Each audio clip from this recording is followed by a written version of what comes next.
sekarang kita lanjutin lagi nih. Sebelumnya kita pakai Babel yang di CDN kayak gini. Kita pakainya lewat CDN. Kemudian juga kita pakainya standalone. Nah, di sini muncul warning kan.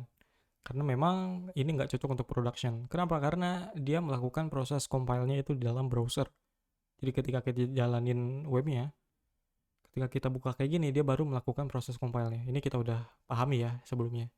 Dia ambil kode JavaScript yang ada di dalam text Babel ini, kemudian dia compile, hasil compile-nya dia inject ke dalam script tag di sini.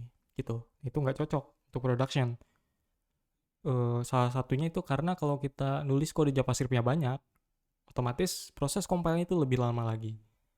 Jadi websitenya ya bakal lama muncul UI-nya karena dia belum dikompil kan.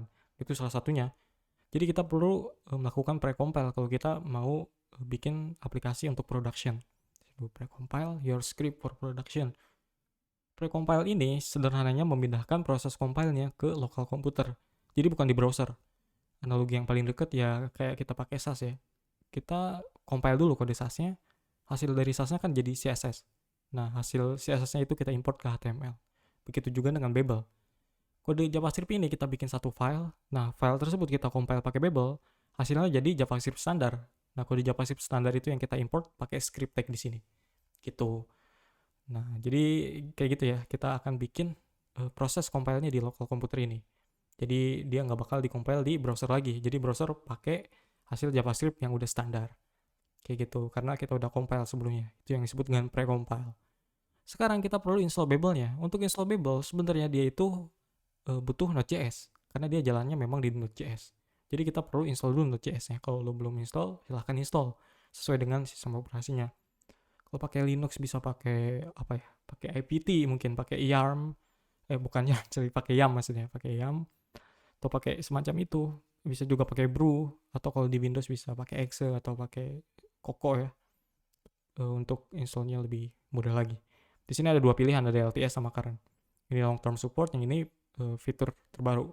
Kalau untuk eksplorasi cocok nih pakai yang ini karena fitur-fitur terbaru lu bisa cobain. Kalau ini cocoknya untuk production. Karena LTS long term support kan. Jadi cocok nih. Jadi silahkan pilih aja. Di sini gue pakai versi 14. Salah satu alasannya karena banyak project yang udah jalan di situ. Kalau gue upgrade kemungkinan bakal muncul sesuatu yang tidak diinginkan, muncul error lah gitu kan, nanti proses debuggingnya lama lagi. Itu deh salah satunya. Walaupun sebenarnya ada tuh semacam NVM Node Version Manager atau FNM untuk kita bisa install beberapa versi Node.js yang berbeda di dalam satu komputer yang sama gitu. Nah, gue juga pakai itu sebenarnya. Tapi untuk saat ini biarin aja pakai versi 14 dan lu bisa pakai versi ini. Jadi kalau misalkan ada error baru gue ganti gitu. Uh, udah ya, apa lagi? Sekarang kita mulai aja kali. Sekarang kita buka terminalnya. Di sini pastikan current working directory-nya itu sesuai dengan project kita. Di sini gue pakai folder tutorial React. Jadi terminalnya harus sesuai dengan folder project-nya. Jangan sampai enggak, karena nanti bakal berabe. Nah, pertama itu. Kedua, kita pastikan Node.js-nya itu udah terinstall secara global. Jalanin Node.v.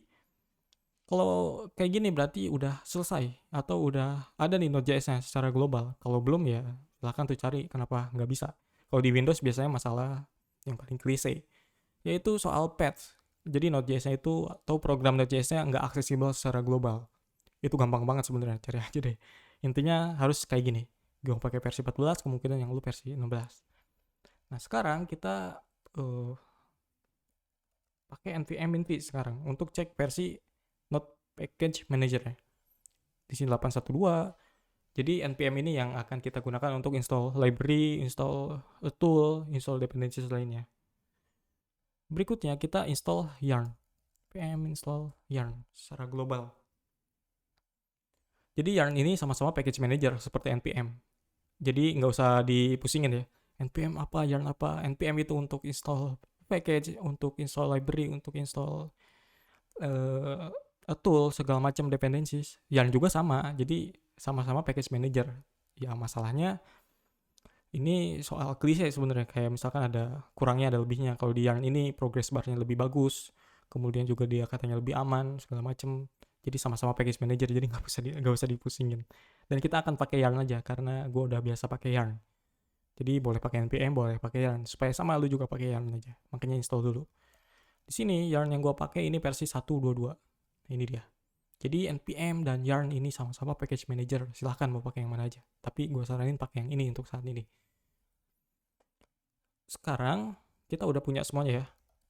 Udah punya node, udah punya npm, udah punya yarn juga. Sekarang kita perlu init project baru.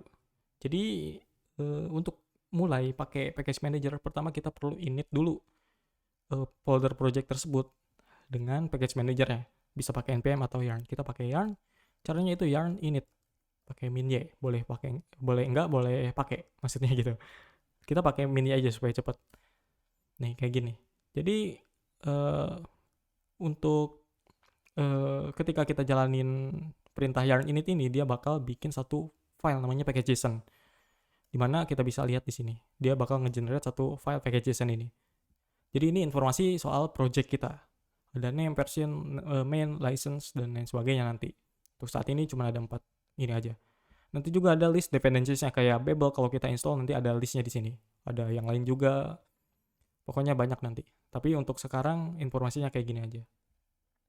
Jadi kalau kita mau mulai itu kita init dulu ya. Itu dia.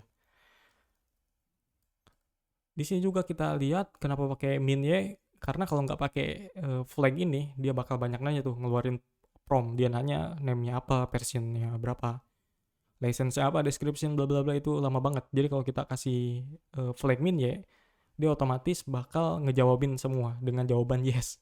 Jadi di skip semuanya tuh. Langsung ngegenerate satu file package.json. Oke, ingat ya. Kalau kita mau pakai package manager di Node.js atau kita mulai project baru dengan environment.js, kita perlu init dulu. Pakai npm atau pakai yarn atau pakai package manager node lainnya. Kalau pakai yarn init. Kemudian di situ akan nge-generate satu file package.json. Di mana package.json ini informasi soal project kita, ada name, version, dan lain sebagainya. Termasuk dependencies juga atau tool library yang kita install di dalam project tersebut. Jadi begitu.